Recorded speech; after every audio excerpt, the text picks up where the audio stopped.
Has got us to the deal last Friday night and will be needed going forward. I wanted to show you this Lori Montgomery piece in the Washington Post this morning. Budget showdown, Obama's tone confounds GOP invitees.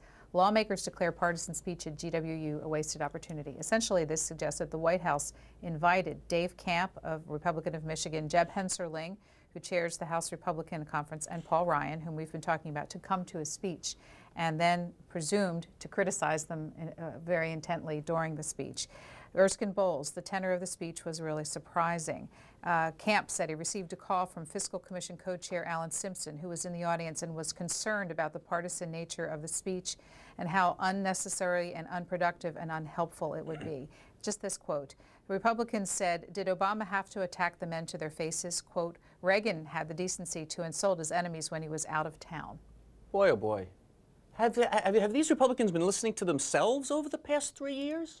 Have they been listening to the tone that they have used against the president and having this debate? I got to tell you something. I was watching that speech, and I was the opposite.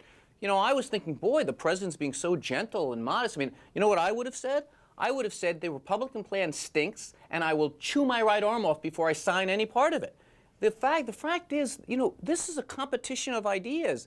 And now my Republican friends, they have someone who have the audacity to say what common sense, what a fifth-grade math student can tell, which is their idea is a terrible abdication of our responsibility as Americans. Their math doesn't add up.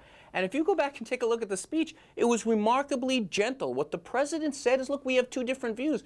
Did my Republican friends think they were going to be invited there to be said, oh, we love the Ryan plan that eliminates Medicare? Oh, this is a terrific idea to give tax cuts to millionaires and billionaires and drive up the debt even more? Of course not. You know, we have an expression, you know, if it's too hot, stay out of the kitchen. If you don't want to have your programs criticized by the President of the United States, I say two things. One, don't make dumb proposals. And two, maybe you should think a little bit about the tone in this town when they're being eviscerating the president for everything from being a socialist, a communist, to not even being born in this country. I thought the president's tone was remarkably measured, consider the attacks that he's on every day. I mean, President Weiner certainly would have been that measured. Are you